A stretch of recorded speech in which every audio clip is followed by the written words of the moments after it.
हैं कि छोड़ दो छोड़ दो। माँ कहा कि घर छोड़ दो, पारो बोली दारू छोड़ दो, तो कोई बोला दुनिया छोड़ दो। जल जंगल ज़मीन का जो अधिकार है उससे बेदखल किया। नेतरहाट फील्ड फायरिंग रेंज था, अभी 400-500 आदिवासियों को ही टारगेट किया गया था। ठीक है, पकड़ेगा क्या सो बताओ, इसकी गारंटी तुम कराओगे कि पकड़ेगा क्या? क्या रिसर्च है इसके पीछे? ये रिसर्च रिपोर्ट भी तो पेश करो ना कि आदिवासी लोगों ने एक ट्रेडिशनल सिस्टम पे चलता है, एक ट्रेडिशनल है, परंपरागत एक व्यवस्था है। नमस्कार, जोहार। आप देख रहे हैं झारखंड स्वतंत्र खबर। आज हमारे साथ फिर एक बार जुड़ रहे हैं आंदोलनकारी वरिष्ठ पत्रकार पुष्कर महतो जी, जो जनजातीय सुरक्षा मंच के संयोजक हैं और पूर्व छत्तीसगढ़ के मंत्री गणेश राम भगत जी का एक बयान जो आज कल झारखंड में दौड़ रहा है, वो बयान था कि उजला झंडा और लाल झंडा को आदिवासियों को त्याग देना चाहिए। तो इसी बात के लेकर के हम जानते हैं कि जो झारखंड आंदोलनकारी पुष्कर महतो जी हैं इस पर क्या अपना विचार देते हैं। कहा है कि लोग अलग अलग तरीके से अपना अपना विचार रख रहे हैं, तो हम इनसे जानते हैं कि उस पर, जिसको चीरा झंडा भी लोग बोल रहे हैं, मैंने उजला और लाल झंडा क्या है और कब आया, इस पर भी बात करेंगे। तो दादा जोहार। जोहार अवधेश जी।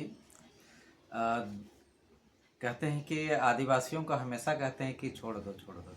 मुझे एक देवदास का डायलॉग फिल्म का भी तुरंत याद आ रहा है कि माँ कहा कि घर छोड़ दो, पारो बोली दारू छोड़ दो, तो कोई बोला दुनिया छोड़ दो। तो आज ऐसा स्थिति आदिवासियों के साथ में हो रहा है कि तुम ये छोड़ दो, तुम वो छोड़ दो, सब कुछ छोड़ दो। आदिवासियों को जल जंगल ज़मीन का जो अधिकार है उससे बेदखल किया जा रहा है, अनुसूचित क्षेत्र से बेदखल किया जा रहा है, पेशा कानून से बेदखल किया जा रहा है।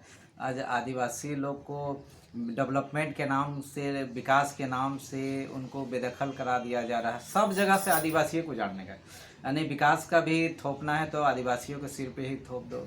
चाहे एचईसी का मामला हो तो देखिए वहाँ हजारों लोग आज विस्थापित हो गए। बोकारो में देखिए तो हजारों लोग, आदिवासी लोग कहाँ हैं पता नहीं है। उसी तरह सीसीएल, बीसीसीएल, ईसीसीएल और तरह के योजना परियोजना में विस्थापित हो गए। अभी देखिए कि आपका नेतरहाट फील्ड फायरिंग रेंज था, तो वहाँ पर भी 400-500 आदिवासियों को ही टारगेट किया गया था और आदिवासियों के ही गांव को उजाड़ देने की बात कही जा रही। तो ये आज एक झंडा के माध्यम से जो भी छत्तीसगढ़ से आए गणेश राम भगत जी, आप बोल रहे हैं कि आदिवासियों के झंडा छोड़ देना चाहिए। ठीक है, पकड़ेगा क्या सो बताओ, इसकी गारंटी तुम कराओ कि पकड़ेगा क्या, उसको मिलेगा? वो तो बोल रहे हैं उजला झंडा लगाओ। अच्छा, तो आप जो सफ़ेद झंडा लगाओ बोल रहे हैं, अच्छी बात है, आप जो प्रस्ताव दे रहे हैं उसको दे रहे हैं, लेकिन क्या आपका क्या रिसर्च है इसके पीछे? ये रिसर्च रिपोर्ट भी तो पेश करो ना कि आदिवासी लोगों ने एक ट्रेडिशनल सिस्टम पे चलता है, एक ट्रेडिशनल है, परंपरागत एक व्यवस्था है, उस व्यवस्था से आदिवासी व्यवस्था चलता है। और आदिवासी समाज एक ऐसा पढ़ा व्यवस्था है जिसमें समाज को, सभी को जोड़ के चलता है, समता मूलक समाज की बात करता है। आज देख लीजिए कि आदिवासी लोग जो है वो लोग घासी को बसाया, तो आपको देखिएगा ठाकुर को बसाया, तो वो लोग कुम्हार को बसाया, तो लोहरा को बसाया। सब जातियों को धीरे धीरे, जो वैदगिरी करते थे उनको भी बसाने का काम किया आदिवासी लोग तो इतना किया कि जिसको वैद का व्यवस्था के लिए रखा उसको तो सत्ता भी दे दिया मदरा मुंडा ने, ये फनी मुकुट राय को। तो ये सब जानना चाहिए कि आदिवासियों को आप बिना रिसर्च का आप कहते हैं कि झंडा त्याग।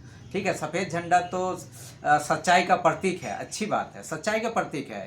ये राष्ट्र में भी, हमारा देश में भी कहा जाता है कि हरा रंग हरी हमारी धरती की अंगड़ाई है, लाल रंग या सेफ्रॉन कलर जो बोलते बलिदान का है, सफ़ेद रंग सच्चाई का प्रतीक है। हमारे जो बिरसा मुंडा थे, जो उलगुलान के नायक थे हमारे, तो उन्होंने भी, बिरसा मुंडा भी एक झंडा लेके चलते थे जिसका लाल और हरा झंडा था। लाल रंग क्रांति का प्रतीक था और सच्चाई का प्रतीक सफ़ेद रंग था। तो ये बिरसा मुंडा भी ये झंडा को लेके चलते थे। लेकिन आज बिना रिसर्च के आप बोलते हैं कि सादा झंडा को कीजिए। तो जो आज कार्तिक उरांव जो थे, इतने पढ़े लिखे इंटेलेक्चुअल, हिंदुस्तान के नहीं वर्ल्ड लेवल का इंटेलेक्चुअल आदमी थे, उन्होंने गांव को समझा सबसे पहले कि गांव में कैसे लोगों को जोड़ना है। आपका दक्षिणी छोटा नागपुर प्रमंडल में ये चलता था, सफ़ेद झंडा था और लाल झंडा, दो चीज़ था। एक लाल झंडा जो था वो परगना का था, और सफ़ेद झंडा था जो पढ़ा व्यवस्था था, पढ़ा का था। तो गांव के लोगों ने तय किया कि दोनों झंडा को क्यों नहीं मिला के हम लोग एक सिस्टम को डेवलप करें और आपस में जो भाईचारा है उसको और मजबूती प्रदान करेंगे। तो ये मजबूती प्रदान करने के लिए किया गया था। और इसको आप जिस प्रकार से भगत जी बातों को रख रहे हैं, तो उनको सबसे पहले झारखंड के संदर्भ में, झारखंड के ट्रेडिशन के, झारखंड के महापुरुषों के बारे में अध्ययन करना चाहिए, एक रिसर्च कीजिए, उसके बाद बातों को रखना चाहिए। आप बताइए कि छत्तीसगढ़ में जहाँ पर बात कर रहे हैं, क्या वहाँ पर क्या व्यवस्था है, वहाँ का व्यवस्था क्या, उस व्यवस्था को भी तुम यहाँ पर लाओ ना। उसके बाद में यहाँ रिसर्च रिपोर्ट, यहाँ डिबेट बुद्धिजीवियों के साथ में करो, हम लोग उसमें पार्टिसिपेट करते हैं, आपको बताते हैं ना पूरे देश और दुनिया में क्या व्यवस्था था। जब देश में संविधान लागू नहीं हुआ था उस समय एक व्यवस्था था। वो व्यवस्था किसका था? जिस समय आपका क्या कहते हैं, आपका जो व्यवस्था था हम लोग का, सिंधु घाटी सभ्यता व्यवस्था था। सिंधु घाटी सभ्यता व्यवस्था को आप क्या जानते हैं या क्या अध्ययन है उसके बारे में? दुनिया में आदिवासियों का उत्पत्ति काल बोला जाता है, सबसे ओरिजिन फर्स्ट नागरिक है वो। एक रिसर्च आया है, तो जिन लोगों ने आदिकाल से एक परंपरा को बना के एक सिस्टम को डेवलप किया, नागरीय व्यवस्था कैसे होगा, जल का व्यवस्था क्या होगा, जंगल का व्यवस्था क्या होगा, एक एक सिस्टम को लोग ने डेवलप किया। आजीविका के सवाल पे जीवन क्या होगा उस पर भी उन्होंने बातों को रखा है। तो हर चीज़ को, हर दर्शन को रखने का काम किया है। लेकिन आप जिस प्रकार से बातों को रख रहे हैं, उस बातों को रखने से पहले आपको अध्ययन बहुत ज़रूरी है। मैं ऐसा नहीं कहता हूं कि आपने कोई गलत बात किया, लेकिन आप जो बातों को रख रहे हैं कि छोड़ देना चाहिए लाल और हरा झंडा को, तो इसका मतलब यही हो गया कि जिस प्रकार सिद्धू कान्हू का स्टेचू है, एकदम डरल कोकरल जैसा है, वैसा टाइप का आप क्रांति की बात नहीं करें झारखंड के लोग, यही कहना चाह रहे हैं ना। चूँकि आज जो पूंजीवाद है, जिस प्रकार से आप जिसका प्रतीक है, मुझे फील हो रहा है भगत जी के बारे में कि वो पूंजीवाद, उपनिवेशवाद और साम्राज्यवाद के वो गुलाम व्यक्ति है। उनकी अपनी सोच नहीं है, वो एक तोता है जिसको यहाँ पर टर टर करने के लिए भेजा गया है, तोता को रट्टू तोता बना के भेजा गया है। उनके पास कोई रिसर्च नहीं है। जिस प्रकार से इस देश के अंदर में 8वां पास या नॉन मैट्रिक को शिक्षा मंत्री बना दिया जाता है ना। तो उसी तरह से कई बातें हैं जो जानना चाहिए कि यहाँ पर हमारे जो ट्रेडिशनल सिस्टम है, झारखंड में आदिवासियों को, यहाँ के लोगों को उजाड़ने का साजिश और षड्यंत्र किया जाता है। क्योंकि यहाँ के लोग भोले भाले लोग हैं, बहुत ज़्यादा क्वेरी में नहीं जाते हैं, बहुत ज़्यादा क्वेश्चन राइज नहीं करते हैं, अगला में विश्वास करते हैं कि नहीं जो सामने वाला बोल रहा है सही बोल रहा है। लेकिन कितना परसेंट, कितना बात को सही बोल रहा है ये जानना चाहिए। आज देखिए कि देश में संविधान लागू हुआ, तो क्या संविधान भी लागू हुआ है, सुप्रीम कोर्ट का जजमेंट वगैरह भी लागू है, बातें हुई है, जजमेंट की कॉपियां हैं, लेकिन क्या उसका लाभ आदिवासियों को मिल रहा है? कहीं पर मिल रहा है? नहीं। आप डेवलपमेंट के नाम से आदिवासियों की ज़मीन ले रहे हैं। तो क्या आदिवासियों को आप नियोजन का अधिकार दिए? क्या कंपनसेशन, मुआवजा का अधिकार दिए? क्या उनको नियोजन का अधिकार दिए? अरे नहीं दिए हैं, तो फिर किस अधिकार से आप अधिकार जताने आते हैं कि हमेशा आदिवासी ही त्याग करेगा, आदिवासी ही छोड़ेगा, आदिवासी ही ऐसा करेगा, यहाँ के झारखंडी लोग ही ऐसा करेंगे? ये सब नहीं चलेगा। आज देख लीजिए कि पूरे झारखंड राज्य में आज सफ़ेद झंडा है, ऐसा नहीं कि सफ़ेद झंडा नहीं, जहाँ पर पढ़ा व्यवस्था है वहाँ पर सफ़ेद झंडा चल रहा है। सफ़ेद झंडा के लोग उसका भी प्रतीक है। अब चैनपुर में भी जब हम लोग झारखंड आंदोलनकारी लोग आंदोलन कर रहे हैं, तो कई लोग सफ़ेद झंडा लेके भी आए थे, लेकिन सिर्फ, और उसके साथ में हम लोग का लाल और सफ़ेद झंडा भी था, लाल और हरा झंडा भी था। तो झंडा का अपना एक इम्पोर्टेंस है, सबका एक एक जगह है, सबका इम्पोर्टेंस है, सबके साथ में अति करना चाहिए। कुछ लोग यही भगत जी हैं जो बोलते हैं कि ये तो इंग्लैंड का है, अमेरिका का झंडा है। अरे यार, इंग्लैंड का क्या झंडा है उसको जानो, उसके बीच में क्या लोगो है, उसका महत्व को जानो। अगर उसमें लाल और हरा दिया गया है तो उसमें जो धारियां हैं, उसमें उसका जो क्या कहते हैं,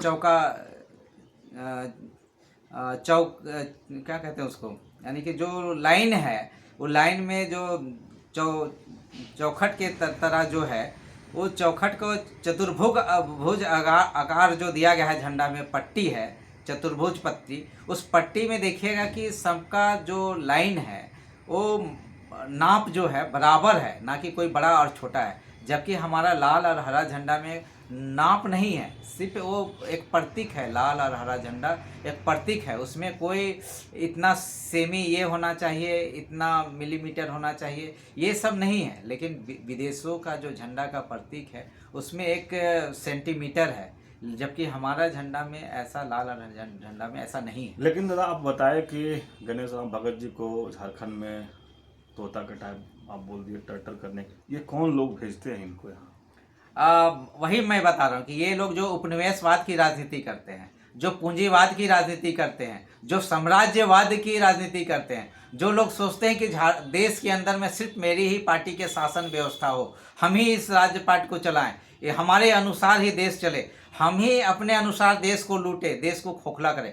अरे आज़ादी किस लिए मिला हमको? अरे डेवलपमेंट तो साथी मैं बता दूं, अंग्रेज इस देश के अंदर में, ये ब्रिटिश गवर्नमेंट ने जितना अच्छा डेवलपमेंट किया है, आज भी एक एक ठो पुल और इमारतें उसका गवाह है। रेल का डेवलपमेंट तो अंग्रेज भी किया था, आज स्वास्थ्य का व्यवस्था भी तो अंग्रेज ही किया है, एक एक चीज़ का शिक्षा की व्यवस्था भी अंग्रेज का देन है। एक एक चीज़ देखिए देश के अंदर में एक व्यवस्था को डेवलप वो भी कर रहा था। आप नया क्या करो सो बताओ ना, आज़ादी के बाद में नया क्या करो? आज देखिए कि कई पुल, आप भी देख लीजिए अवधेश जी, अभी कई पुल पुलिया यानी कि बना भी नहीं है, करोड़ों करोड़ रुपया का पुल पुलिया बह गया। अंग्रेज के समय तो ऐसा सुनने के लिए नहीं, आज भी लोग ठोक रहे हैं, यानी कि हथौड़ा मार रहे हैं, लेकिन वो पुल पुलिया टूट नहीं रहा है।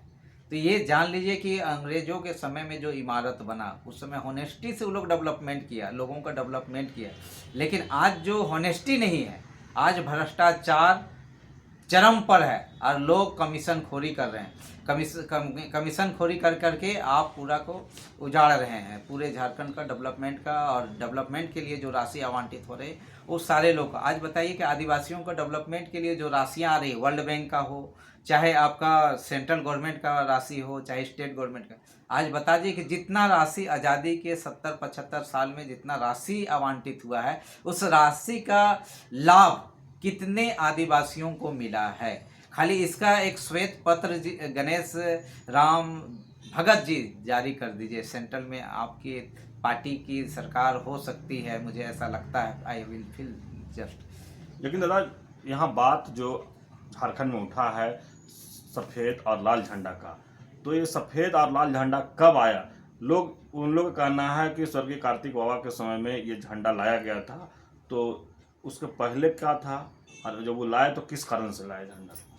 देखिए, हमारा झारखंड में जब ब्रिटिश हुकूमत के खिलाफ में जब लड़ाई चल रहा था, बिरसा मुंडा ब्रिटिश हुकूमत के जो प्रतिकार कर रहे थे, बिरसा मुंडा, हमारे उलगुलान के नायक बिरसा मुंडा जब ये कर रहे थे, उस समय उन्होंने लाल और हरा झंडा का उपयोग किया था।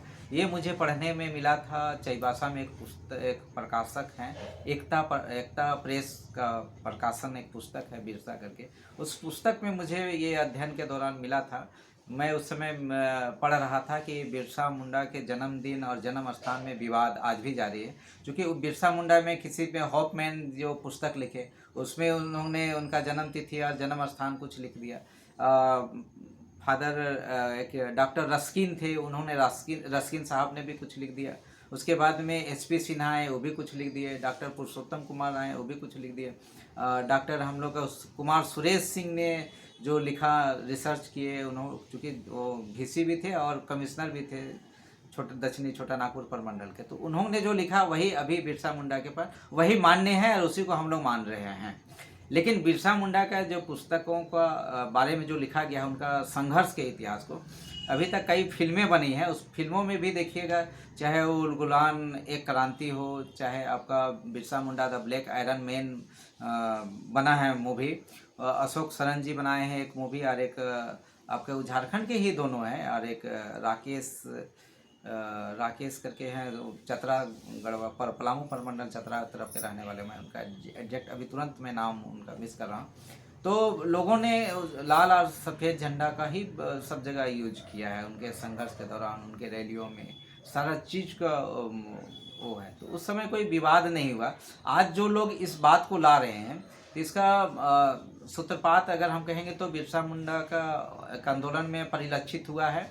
और दूसरा है कि कार्तिक उरांव जी थे, तो उनके समय में भी चूँकि जहाँ से कार्तिक जी गुमला जिला के रहने वाले, सिसई के रहने वाले हैं, तो उनके समय में समाज को जोड़ने की बातें हो रही थी, तो उन्होंने सफ़ेद और हरा झंडा को, चूँकि अलग अलग झंडा प्रचलित में, हाँ सफ़ेद और लाल वही था, तो था कि प्रचलित था ही, अलग अलग तरीके से लोग कुछ लोग जो परगना की बात कर रहे थे, परगना चूँकि अलग अलग, जैसे डोईसा परगना है, तो कई तरह का परगना चलता है, ट्रेडिशनल सिस्टम है, उस परगना में लाल झंडा चलता था। और पढ़ा जो व्यवस्था था, पढ़ा सिस्टम जो था, उसमें सफ़ेद रंग चलता था। तो उन्होंने दोनों को, गांव का व्यवस्था को मजबूत करने के लिए, गांव में समतामूलक समाज स्थापित हो, किसी में भाई भाई में कोई फर्क नहीं हो, जाति पार्टी का भेदभाव नहीं हो, जाति धर्म का भेदभाव नहीं हो, समतामूलक समाज की बात हो। जिस प्रकार से अखड़ा में हम लोग नाचते हैं सामूहिक रूप से, जैसे सरहुल में हम नाचते हैं सामूहिक रूप से, कर्मा में हम नाचते हैं सामूहिक रूप से, उसी तरह से तीज त्योहारों में भी हम सामूहिक रूप से नाचते हैं। वो सामूहिकता का परिचय है हमारा लाल और हरा झंडा, उजला झंडा, ये सामूहिकता का परिचय। आप भी मानते हैं कि स्वर्गीय कार्तिक बाबा का ही लाया हुआ झंडा ये है, लाल और उजला झंडा? नहीं, हम बता रहे हैं कि बिरसा मुंडा के समय में भी मुझे पढ़ने के लिए मिला है, वो परिलक्षित मुझे हुआ था उस समय। और ये बात का अध्ययन भी मुझे ये भी हुआ है कि कार्तिक बाबा के समय में भी इस पर जोर दिया गया था, चूँकि गुमला जिला पट्टी में इसका अलग अलग लोग प्रयोग कर रहे थे। कुछ लोग लाल झंडा, जो अभी भी है, अभी भी ट्रेडिशनल सिस्टम है, जो परगना सिस्टम है। देखिए, अब पहले झारखंड में क्या है कि ट्रेडिशनल सिस्टम बहुत है, अब ट्रेडिशनल सिस्टम मतलब जो परंपरागत व्यवस्थाएँ, उस व्यवस्था को आपको जानना होगा। परंपरागत व्यवस्था आज भी गांव में, हमारे गांव में कायम है, और आज भी लोग सफ़ेद झंडा और लाल झंडा का प्रयोग करते हैं अलग अलग जगह में। जो परगना की जहां बात होती है, जिस परगना से लोग आते हैं तो लाल झंडा लेके आते हैं, और जो पढ़ा तरफ से आते हैं वो सफ़ेद झंडा लेके आते हैं। तो जो हमारा ट्रेडिशनल सिस्टम है, उस सिस्टम को आप डेमोलिश यूं ही नहीं कर सकते हैं। उस समाज को जोड़ने के लिए, कि गांव का जो ट्रेडिशनल सिस्टम है उसको मजबूत करने के लिए इस झंडा का प्रयोग किया गया था, ना कि राजनीतिक करने वाले लोग आज इसको तोड़ना चाह रहे हैं। गांव का व्यवस्था को, गांव के ट्रेडिशनल सिस्टम को तोड़ने के लिए एक साजिश और षड्यंत्र कर रहे हैं। जिस प्रकार से डिलिस्टिंग करके ईसाई, क्रिश्चियन और सरना को अलग अलग करना चाहते हैं, उसी तरह से झंडा के नाम पे एक तफरका पैदा करने की कोशिश की जा रही है। ये बहुत ही घातक है, और ये एक हमारा ट्रेडिशनल सिस्टम, ट्रेडिशनल काफ़ी समय से चलता आ रहा है। कार्तिक जी तो एक संवाहक बने और वो बौद्धिक स्तर से उसको स्थापित करने की कोशिश की। मैंने आप भी मानते हैं कि जो पूर्व मंत्री गणेश राम भगत जी जो बयान दिए हैं, वो आदिवासियों में फरका या तोड़ने का काम कर रहे हैं? अच्छा, ये जानना चाहिए कि गणेश राम भगत जी का पृष्ठभूमि यही है कि छत्तीसगढ़ के एक मंत्री हैं। उसके अलावे उनका सेल्फ परिचय भी आना चाहिए कि आप किस विश्वविद्यालय से रिसर्च किए हैं, किस विश्वविद्यालय में आपका जिस संदर्भ में आप बातों को रख रहे हैं झंडा के संबंध में, तो आप झंडा के संदर्भ में कौन सा पीएचडी किसके अंदर किए हैं, वो सब भी आना चाहिए। ना कि देश में किसी को नन मैट्रिक को आप बना देते हैं शिक्षा मंत्री, और मालूम होता है कि उसको ABCD का ज्ञान ही नहीं है। उसी तरह से झंडा है, तो झंडा के सिस्टम में के, या हमारे सिस्टम, ट्रेडिशनल सिस्टम के बारे में उनको पता ही नहीं। कुछ भी बोल देना है तो कुछ भी बोल के झारखंड में नहीं निकल सकते हो। यहाँ क्रांतिकारी भी लोग हैं, और यहाँ पर बौद्धिक संपदा के धनी मनी भी लोग हैं। इसलिए जो जिस पट्टी में आप आए हैं, दक्षिण छोटा नागपुर के लोग में, तो आज भी झारखंड में सबसे ज़्यादा आज इंटेलेक्चुअल दक्षिण छोटा नागपुर में हुए हैं। दक्षिण छोटा नागपुर के लोग इस तरह की बातों पे सहज मार्ग में नहीं आने वाले हैं। यहाँ के लोग क्रांतिकारी विचार रखते हैं, यहाँ एक सिस्टम है, और उस सिस्टम के अनुसार ही चलने में विश्वास करते हैं, और समाज को जोड़ के चलने में विश्वास करते हैं। लेकिन दादा, जिस तरह से जनजातीय सुरक्षा मंच के लोग कह रहे थे कि चीरा झंडा की बात हो रहा है, हमने लाल और सफ़ेद झंडा की बात हो रहा है, वो चर्च में लगाया जाता है, या उन लोग एक फुटेज भी दे रहे थे कि जो चर्च में लगा हुआ झंडा दिख रहा था, इस पर क्या कहें? हाँ, चर्च में ये बात सही है कि आप आरसी चर्च में देखिएगा तो आपको लगा हुआ मिलेगा, लेकिन कब मिलेगा ये जानना चाहिए कि कब मिलेगा और कब मिलता है। There is difference. मिलेगा, मिलता है, कंटिन्यू नहीं है। This is not continue processing कि अभी भी झंडा अभी दिखा दो, अभी कोई है तो दिखा दो चर्च में, मैं चलता हूँ। नहीं साथी, जब यहाँ झारखंड के पर्व त्यौहार होते हैं तो जो मिशनरी हमारे जो समाज है मिशन धर्म को अप्लाई किए हैं। किसी का जात और बाप नहीं बदलता है। अगर हम किसी धर्म को एडॉप्ट करते हैं, मैं पुष्कर महतो, मेरा शादी सिख रीति से हुआ तो क्या मैं सिख हो गया यार? अरे धर्म हमारे यही तो ग्लैमर है, हमारा संविधान का ग्लैमर है। उसको उस बात को समझिए। हमारा संविधान का सर्वधर्म संभव की बात करते हैं। हेमा मालिनी की भी शादी तो मुस्लिम धर्म से हुआ है, तो हेमा मालिनी आज मुस्लिम हो गई। तो साथ ही इस बात को जानना चाहिए कि ईसाई समुदाय में जो हमारा ईसाई धर्म को फॉलो किए हैं, जात को नहीं बदले हैं, धर्म को वो लोग माने हैं। तो आज धर्म को माने हैं, तो जब यहाँ पर सरहुल का त्यौहार होता है उस समय देखिएगा कि चर्च में उसको लगाते हैं। वो भी चर्च में क्या, चर्च के बाहर जो खाली स्थान होता है वहाँ मांदर के थाप में नाचने के लिए करते हैं। क्योंकि हम भी इसी ट्रेडिशन से हैं, हमारा भी यही कल्चर है। Culture is same. और जहाँ तक है कि धर्म मानने की आस्था की बात है, हमारा आस्था जिसके प्रति भी आ जाए। आज देखिए कि आप भीमराव अंबेडकर हैं, अंबेडकर का दिल आ गया गौतम बुद्ध पे, यानी गौतम बुद्ध यानी बौद्धिस्ट वो हो गए। इसका मतलब क्या उनका जात और धर्म बदल गया? नहीं। ये कौन लोग बोलते हैं जो चुतिया टाइप का लोग है ना, जो छोटे दिमाग के लोग हैं, जिनको कुछ भी उसके रिकॉर्डिंग करके उसके दिमाग में डाल दो, रट्टू टोटा के टाइप के, वो लोग तोता टाइप के आके कुछ भी यहाँ पर टर टर कर रहे हैं। ऐसे नहीं होगा। यहाँ पर अगर झारखंड के संदर्भ में बात करनी हो तो झारखंड के संदर्भ में यहाँ पर 3 प्रकार का लैंड है।